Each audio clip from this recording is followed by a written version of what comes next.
Alors bonjour à tous et bienvenue dans cette vidéo. Je vais vous présenter le rétrofit de la caméra frontale dans la Golf 7. Donc pour rappel, la caméra frontale, c'est la caméra qui se situe entre le pare-brise et le rétroviseur intérieur et qui permet de bénéficier des options comme le Lane Assist, le Static ou Dynamic Light Assist selon que vous avez la fonction directionnelle sur vos feux xénon ou LED, le Cine Assist ou encore le Traffic Jam Assist pour ceux qui ont le capteur, le régulateur ACC et la détection de piétons. Donc je détaillerai tout ça dans la vidéo du codage, donc parce qu'il y aura 3 vidéos. Donc là ça va être la première sur l'installation physique de la caméra et 2 autres avec une sur le codage qui va concerner l'installation de la caméra dans la voiture, dans l'ordinateur de la voiture, et puis les codages des fonctions annexes que je viens de citer, et une vidéo sur le calibrage de la caméra parce que bien sûr elle n'est pas fonctionnelle si vous ne la calibrez pas. Donc je commence tout de suite avec l'installation et les composants dont vous aurez besoin. Alors avant toute chose, le préalable, c'est qu'il faut que vous ayez une passerelle CAN bus Height installée dans votre voiture. C'est un petit module qui se trouve au-dessus des pédales, c'est marqué dessus, CAN bus Height. Si vous avez un CAN bus Low, une passerelle Low, vous ne pourrez pas le faire et il faudra changer votre passerelle. Je ne détaillerai pas ce changement de passerelle, mais il faudra le faire. Sinon ça ne marchera pas puisque vous n'aurez pas les ports CAN bus Extended sur lesquels il faudra connecter la caméra. Donc ça ne servira à rien. Donc il faut changer au préalable la passerelle. Si vous n'avez pas une passerelle Height, il vous faut l'installer avant toute chose et vous aurez des tutos sur internet que je détaillerai encore une fois, pas moi ici, mais vous l'aurez sur internet. Voilà. Donc maintenant on commence avec les différents composants. Donc vous allez avoir besoin de plusieurs composants. Donc d'abord on va commencer par les plastiques en jaune avec la flèche rouge et la flèche verte. Donc les plastiques qui vont permettre de recouvrir la caméra à l'intérieur de la voiture pour faire comme une installation d'origine qui prolonge donc le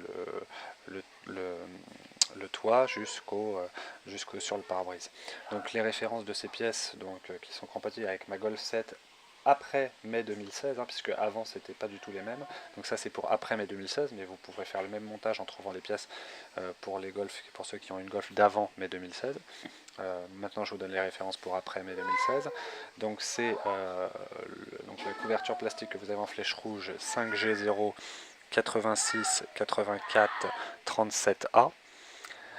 Et puis les petites pièces plastiques noires que vous voyez juste à côté en flèche verte, 3G0 85 86 33 et 3G0 85 86 34, donc qui permettent de fixer le rétroviseur et la caméra.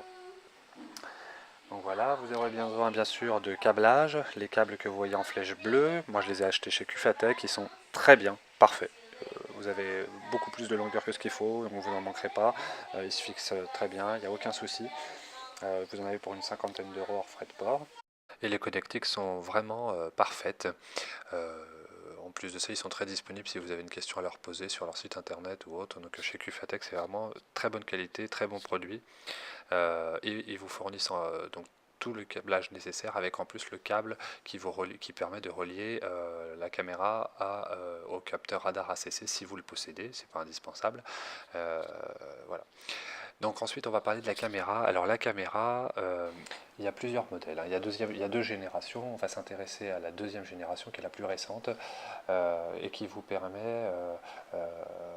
qui permettra, si vous le souhaitez, d'avoir le Traffic Jam Assist en fonction du modèle que vous prenez, je précise bien. Donc le dernier modèle qui est sorti et que j'ai pris moi, c'était le modèle dont la référence est 3Q0 980 654 H. Et je dis bien H parce que c'était la dernière lettre qui a compté.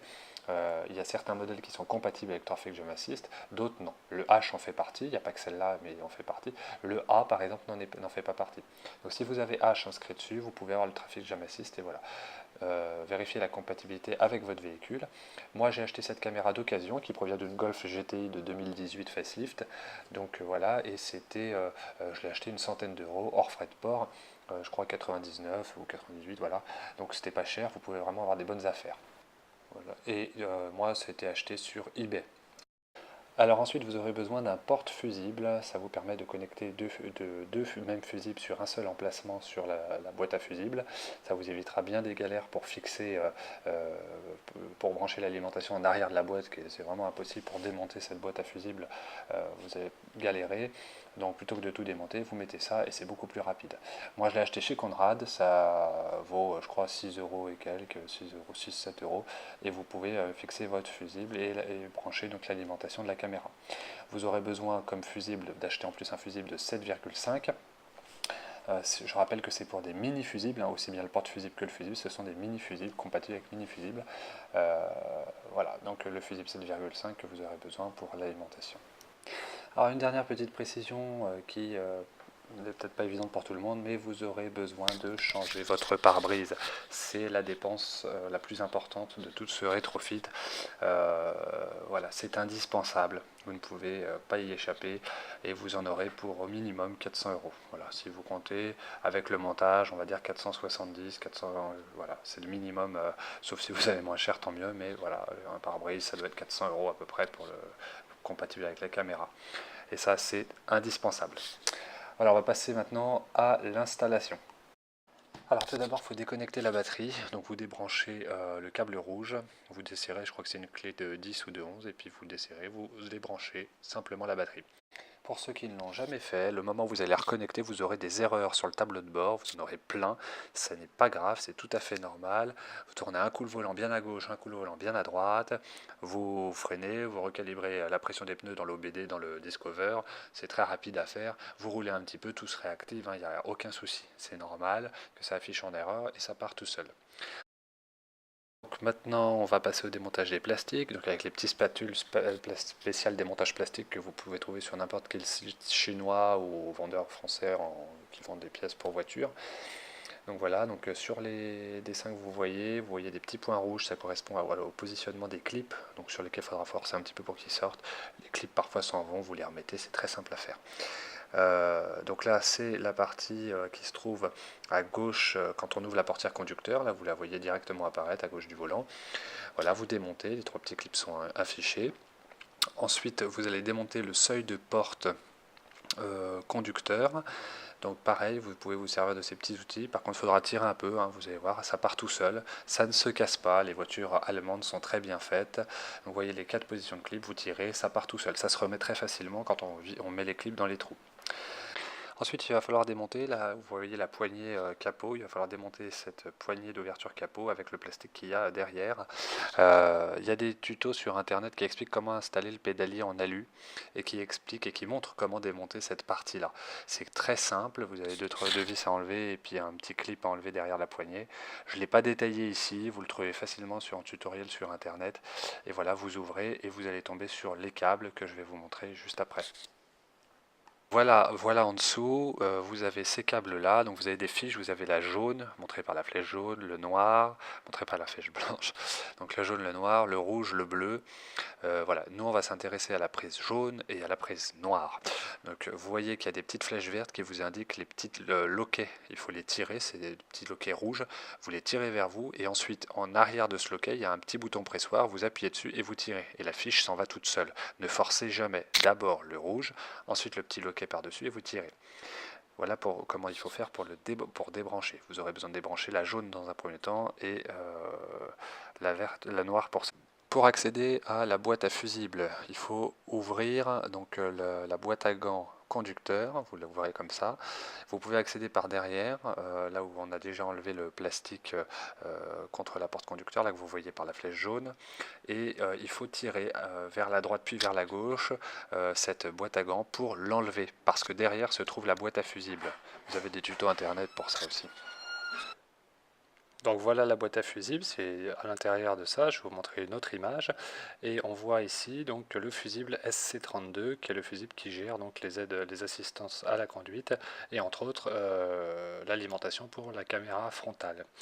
Donc quand vous allez fixer votre porte-fusible, comme c'est le cas ici, il est un peu large, il ne pourra pas rentrer sur le SC32 qui est à gauche, un petit marron à gauche, parce qu'il y a il y a des gros fusibles au-dessus et en dessous qui le bloquent. Donc il faut, vous le décaler simplement sur la ligne, il y a un autre fusible 7,5, vous le mettez à la place, Vous mettez les deux fils Ipsat Cirrus 5 et vous le mettez et ça marchera tranquillement, il n'y aura pas de problème. Au contact on, il fonctionnera. Donc voilà, juste un peu plus loin sur la même ligne, vers la droite. Alors ensuite, je vais vous présenter donc là les autres connectiques. Donc on a vu la connectique donc pour l'alimentation, mais ça vous pouvez le faire à la limite en dernier, je vais monter en premier, mais bon voilà. Là vous allez mettre maintenant la masse. Alors la masse c'est dans le seuil de porte conducteur, vous écartez en fait la mousse et le tapis, et vous voyez cette petite borne que j'ai entourée là, qui est blanche, avec il y a une vis je crois au centre, hop, vous la dévissez, vous déclipsez, et ensuite, vous avez la masse. Donc vous allez voir de toute façon les câbles Cufatec, c'est un petit anneau, vous le passez dessus là où il y avait la vis et vous revissez par-dessus avec le plastique et c'est fixé, c'est le point de masse. Donc ensuite il va falloir connecter les câbles sur donc, la prise jaune qui est la prise T17E et vous allez vous connecter en pin 11 et 9. Donc ça part du CAN bus 2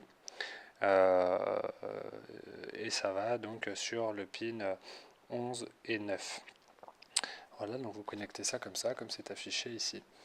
Ensuite, il va falloir se connecter à la CAN Gateway. Alors ça, c'est la connectique la plus compliquée, on va dire. Donc pourquoi ? Parce que sur la Gateway, donc, dont j'ai parlé au départ, qui doit être height, je vous le rappelle, il y a donc les ports CAN bus extended, height et low, et donc c'est sur cela qu'il faut se connecter, c'est les ports, les pins 7 et 17, mais ce CAN Gateway, cette gateway est très difficilement accessible parce qu'elle est au-dessus des pédales, vous y accéderez très très difficilement. Mais il y a une petite astuce sur les Golf 7, et je précise bien les Golf 7 et pas les Sportsvan ou autres qui sont un peu différentes. C'est vraiment la Golf 7 classique. Vous avez des fils, donc c'est un premier relais du port CAN bus extended qui est sur la gateway, qui se trouve sur le côté opposé de la prise T17D, qui est la prise noire. Donc je ne parle pas de la prise, c'est-à-dire celui qu'on débranche, je parle de l'autre côté, c'est-à-dire le côté où on l'enfonce avec les broches. C'est ce côté-là où vous allez pouvoir piquer les câbles. Alors attention, quand je dis piquer, c'est pas piquer, c'est-à-dire ils sont en place, mais vous allez pouvoir vous brancher dessus. Et c'est beaucoup plus accessible de se brancher là au niveau des pieds conducteurs que en arrière du volant, au-dessus des pédales. Je vous en parle pas, ça c'est impossible. Donc en fait, comment ça se répartit? Vous voyez sur la photo, donc les ports 7 et 17 de la CAN Gateway sur lesquels vous devez vous brancher, eh bien ils se retrouvent au niveau du port du pin 13 et 12 sur sur le côté opposé de la prise noire. Donc le pin, donc le fil donc, du pin 17 de la CAN Gateway est orange et gris et se connecte en pin 12. Et le pin, enfin le fil du pin 7 de la gateway se connecte en pin 13 sur le côté opposé de la prise noire, et il est orange et marron. Donc il faut en fait faire souder vos fils sur cela, et donc il faut les épicer à un endroit un peu loin de la prise, un peu juste à côté, avec un petit cutter, une petite lame, vous grattez, vous épicez tranquillement, il ne faut pas les couper, et ensuite vous vous branchez dessus et vous soudez vos fils avec de l'étain, une soudure bien solide. Il est possible d'enlever ces fils, j'ai fait une petite vidéo, c'est pas évident. Il faut appuyer sur la petite partie violette et ne pas tirer. Pour fixer d'ailleurs, ça c'est pareil pour toutes les prises, il faut appuyer sur le petit truc violet, ça permet de débloquer, vous mettez vos prises et vous réenfoncez dans le sens, vous réappuyez. Là pour le coup, pour pouvoir enlever les fils, il faut appuyer sur le violet, aller mettre un petit crochetage là sur les petits trous qu'il y a sur le côté, et puis relever le petit loquet qui bloque et tirer la file en même temps. Je vous ai mis une petite vidéo, vous allez voir. Ça vous permet d'enlever les fils si vous voulez passer une gaine thermorétractable après votre soudure pour que ce soit bien propre. C'est un peu plus compliqué, c'est pas obligatoire, c'est vous qui voyez sur la façon de procéder, mais c'est faisable. D'accord ? Donc n'oubliez surtout pas, pour mettre vos fils, hein, même les mettre, il faut d'abord appuyer sur la partie violette, ensuite mettre vos fils et ensuite vous refilez. C'est la sécurité pour bloquer les fils. Et vous voyez sur les prises, comme vous voyez sur la vidéo, il y a des petites parties un petit peu qui ressortent, qui en fait bloquent la prise à l'intérieur une fois qu'elle est enfoncée. Ça se relève, hein, c'est une petite partie métallique qui se relève, et donc pour pouvoir ressortir les fils, hein, il faut pouvoir passer par le côté avec un petit instrument, relever cette petite languette et tirer vers l'arrière pour pouvoir retirer le fil. En tout cas, quoi qu'il en soit, il faut toujours appuyer sur la petite partie violette avant de faire quoi que ce soit. Voilà. Alors maintenant, pour ceux qui ont le capteur radar ACC, hein, le régulateur adaptatif, voilà un câblage supplémentaire qui est nécessaire de faire pour relier la caméra à votre capteur radar. Donc d'abord, il va falloir enlever la petite partie à l'avant, là, donc où il y a le sigle et puis la petite grille plastique. Donc vous avez des vis, vous en avez deux de mémoire qui sont indiquées par les flèches rouges. Vous les dévissez. C'est un embout un peu spécial, je crois, comme une clé Allen, je sais plus.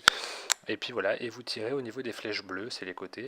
Ça se déclipse spontanément, n'ayez pas peur, vous tirez. Il y a une vidéo sur internet pour ça aussi. Il y en a partout. Ça se déclipse très facilement, il suffit de tirer. Et ça se relève et ça s'enlève et se remet facilement, n'ayez pas peur. Voilà. Alors ensuite, il va falloir câbler. Donc vous avez votre capteur ACC. Comme vous avez coupé la batterie, n'ayez pas peur, vous pouvez le déconnecter, ça n'est pas grave. Il sera en défaut de toute façon au redémarrage parce que vous avez débranché la batterie. Il suffira de rouler, ça le recale, il n'y a aucun souci si vous faites attention, il n'y a pas de problème. Donc pour le déconnecter, une fois que vous avez enlevé cette petite partie plastique au-dessus, eh bien il suffit d'introduire votre main par le haut, de tourner les petits loquets en plastique en arrière du capteur, il y en a 3, pour le déverrouiller, et puis ensuite vous les tirez vers l'arrière pour les déclipser. C'est des petites boules qui sont enfoncées dedans, vous déclipsez, ça part tout seul. Vous enlevez les 3 loquets et ensuite vous pouvez enlever votre capteur ACC. Il y a une petite protection sur la prise, vous l'enlevez et vous enlevez la prise. Je crois qu'il y a un petit bouton poussoir à appuyer, ne tirez pas fort, vous regardez. Voilà, vous enlevez votre capteur ACC, n'ayez pas peur, la batterie est débranchée, il n'y a pas de problème. Et voilà. Maintenant, vous allez connecter vos fils fournis par Cufatech donc, sur la prise ACC, et donc c'est les embouts de prise verts. Vous allez voir, il y a du vert, c'est fait exprès parce que ça fait étanche quand vous les branchez dans la prise. Donc tout est noté au niveau des ports, ça a été précisé par Cufatech, mais ça correspond aux ports pin 5 et pin 6 que vous allez ramener de l'autre côté dans la voiture et connecter sur le pin 9 et 11 de la T17E, mais c'est cette fois la partie opposée, comme je vous avais dit tout à l'heure, la partie opposée de la T17E qui est la prise jaune. Donc vous allez prendre ces câbles, vous les connectez donc sur le pin 5 et le pin 6. Donc celui qui va aller vers le pin 9 il se connecte sur le pin 5 et celui qui va sur le pin 11 se connecte sur le pin 6 du capteur ACC. Et vous les branchez et c'est bon, vous n'avez plus qu'à reconnecter le fil et à le faire passer, donc votre fil sur l'avant, hein, dans le pare-choc avant, sur le côté, et vous le faites passer sous la batterie ensuite dans une petite gaine exprès pour les câbles, comme je vous ai montré sur le schéma là. Juste une petite précision, quand vous allez vous brancher sur le capteur ACC, les prises qui ne sont pas occupées, il y a un petit bouchon bleu qu'il faudra retirer en introduisant un petit outil par l'autre côté pour pouvoir retirer le bouchon bleu avant de brancher votre prise avec l'embout vert qui sera étanche. Alors, pour se connecter à la batterie, il y a plusieurs vis. Hein, en fait, déjà vous débranchez les 2 cosses de la batterie, et ensuite vous avez une petite vis indiquée en jaune que vous devez dévisser pour enlever la petite partie métallique. Ensuite, une fois que ça c'est fait, je crois à ce moment-là, vous pouvez enlever la batterie, il n'y a plus de problème. Il vous restera 4 vis, 3 en vert et une en bleu à enlever pour pouvoir démonter le support de batterie, ou en tout cas le déplacer, et accéder à en dessous. Vous allez donc faire passer votre câble sur la partie, la gaine de câble électrique qui se trouve juste en dessous de la batterie. Et derrière, en arrière de ce support de batterie qui est contre la paroi de la voiture, vous allez voir, vous avez un petit endroit où vous pouvez soulever le revêtement un peu moquette, hein, ce revêtement que vous avez sur la partie du fond de la partie moteur, et en dessous vous avez un petit capuchon étanche en caoutchouc que vous pouvez percer, et vous le percez et ça tombe directement dans la cabine conducteur au niveau des pieds conducteurs, et vous pouvez faire passer votre fil par là. Hein, tous les montages se font en faisant passer le fil par là, c'est très étanche puisqu'après le plastique se colle à votre câble, donc il n'y a pas de problème, et vous le faites rentrer dans la cabine conducteur par là. Donc derrière le repose-batterie, vous avez contre la paroi une petite partie que vous pouvez soulever en petit tissu moquette, et en dessous un petit cache en caoutchouc, et vous le percez et vous passez votre câble. Vous le percez tout petit, hein, vous faites juste pour passer le câble et vous le faites passer par là. Voilà, votre capteur ACC est câblé, vous pouvez remettre le support batterie et la batterie. Une fois que c'est fait, vous n'avez plus qu'à remettre le support de batterie, la batterie, à câbler dans la voiture, comme je vous l'ai dit, en arrière de la prise T17E qui est la prise jaune. Et voilà, vous avez fini votre montage. Alors une fois que vous avez fait tout ce câblage, il faudra faire passer le câble jusqu'au pare-brise. Et donc voilà par où on passe, c'est le trait rouge, comme vous pouvez le voir là. Il faudra le faire passer sous ce revêtement plastique à gauche et le faire remonter tout le long du côté gauche, sous le petit revêtement ici que vous voyez. Il y a une petite vis là que j'ai symbolisée en bleu, un petit point d'accroche qu'il faudra le faire passer derrière et remonter. Pour enlever ça, il y a un tutoriel très simple sur internet, sur le site Auto Instruct. Je vous mettrai un lien à la fin de la vidéo qui vous permet de le décrocher tranquillement et de le faire passer jusqu'en haut au niveau du pare-brise. Maintenant, je vais vous parler du pare-brise. Il faut changer le pare-brise, c'est indispensable parce que la caméra n'est pas compatible avec le pare-brise fourni de base par ceux qui ont un autre pare-brise et qui n'avaient pas la caméra. Donc il faut l'acheter. Si vous allez dans n'importe quel centre, on va vous facturer en général entre 800 et 900 euros pour ce changement. Et donc ça va revenir cher parce que là ça va commencer à facturer. C'est une option qui va devenir très chère si on vous fait ce prix-là. Donc ce que je vous recommande, c'est d'aller chez A Plus Glace. Alors moi je suis allé à celui d'Étampes. A Plus Glace d'Étampes, c'est Étampes pare-brise. Ils sont très bien, c'est une entreprise familiale. Et ils vont vous facturer parce que vous leur dites que vous êtes sans assurance. Alors soit vous le faites facturer en bris de glace par l'assurance, mais bon, ça peut vous compter comme un incident dans l'année, donc c'est un peu embêtant parce que si vos assurances sont un peu pointilleuses, après ça peut vous causer des soucis. Mais sinon, si vous ne passez pas par l'assurance, vous prenez A Plus Glace à pare-brise Étampes, qui en fait, c'est une entreprise familiale qui vous fait un tarif pour ceux qui ne passent pas par l'assurance. À savoir, moi tout le monde me demandait entre 8 et 900 euros, et eux m'ont fait payer le prix du pare-brise, donc 400 euros, plus 70 euros de montage, soit 470 euros. Là où les autres m'ont demandé facilement le double. Un service irréprochable, ils m'ont fait ça très bien. Ils ont été super parce qu'en plus ça, comme j'installais la caméra en même temps, j'ai terminé de passer un petit câble à ce moment-là, tout ça. Vraiment, ils ont vraiment été super. Et je vous les recommande 1000 fois. Étampes, pare-brise Étampes, c'est un A Plus Glace. Ils sont super. Voilà. N'hésitez pas à dire que vous venez de ma part si c'est le cas.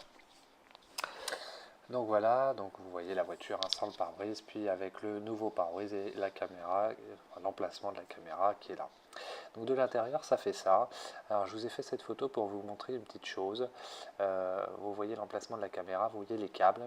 Le câble, il y en a un qui se connecte donc à droite, un en bas en dessous de la caméra pour le capteur de luminosité, et puis un qui sera donc derrière la caméra qui sera la connectique, qu'on voit le gros câble qui pend à gauche. Pour celui qui se branche au niveau du capteur de luminosité, ne vous trompez pas, il ne faut pas qu'il soit plaqué contre la surface noire avec la caméra par-dessus. Il faut d'abord mettre la caméra et ce câble-là par derrière pour qu'il soit la caméra collée donc contre la surface noire et le câble qui passe par-dessus la caméra, hein, c'est-à-dire entre le support plastique et la caméra, hein. C'est-à-dire le support plastique, je veux dire le support plastique beige que vous allez rajouter par-dessus et la caméra, pas entre le noir et pas entre le support noir du pare-brise et la caméra, sinon le câble est écrasé et la caméra est mal mise et l'ordinateur vous le dira. Donc vous mettez d'abord la caméra, le câble par-dessus et enfin votre protection plastique beige ou la couleur que vous aurez pris par-dessus, d'accord? Voilà. Voilà, donc bon, je pense que si vous avez posé la caméra, c'est que vous avez fait remonter les plastiques, voilà, mais donc sinon il faudra remonter les plastiques. C'est très simple, hein, comme le démontage, mais dans le sens inverse. C'est très, très facile à faire, vous verrez. Voilà, donc je vais vous mettre des liens en dessous de la vidéo ou peut-être à la fin là pour vous indiquer où acheter toutes ces pièces ou voir les tutos pour les démontages. Là, je vous le dis tout de suite, pour l'achat des pièces plastiques, je vous recommande Audi Volkswagen, donc Audi VW24. C'est un site internet qui vend des pièces détachées, c'est pas cher, ils vous livrent vite et vous trouvez de tout. Donc c'est bien pour les supports plastiques, notamment tout ce qui est cache en plastique, etc.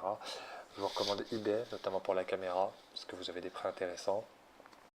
Pour ce qui est des tutoriaux, vous avez donc pour le passage du câble donc dans le montant donc latéral gauche de la voiture avec le démontage qui n'est pas simple hein, forcément, mais bon il y a une petite technique qu'il faut avoir, puis le remontage. Donc vous avez Auto-Instruct qui est très bien pour ça. Vous avez aussi des vidéos sur YouTube de gens qui font des rajouts dans la Golf de changement de rétroviseur pour avoir des fonctions supplémentaires, l'ouverture de la porte de garage, etc. Et donc des vidéos sur YouTube, vous pouvez les trouver facilement. Et donc là, il le montre aussi un petit peu, donc ça peut être intéressant, en sachant que la vraie méthode, parce qu'il y a une différente, et la vraie méthode pour ne pas casser votre voiture, c'est celle d'Auto-Instruct. C'est ça qui est super.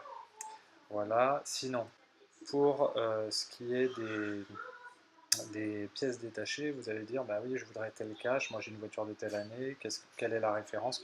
Vous pouvez aller sur les sites que je vous avais indiqués plus tôt, qui sont ifinterface.com, et l'autre site, c'est volkswagen.7, le chiffre 7, zapzap.com.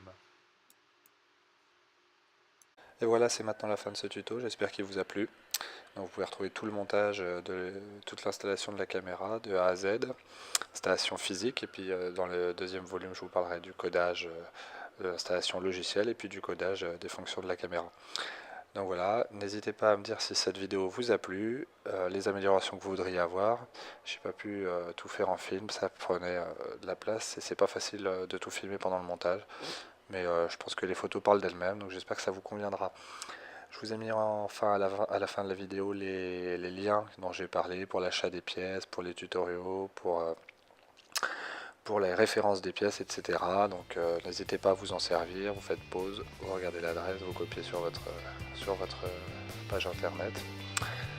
Puis voilà, et bah, je vous dis à la prochaine pour le deuxième volume. Allez, ciao!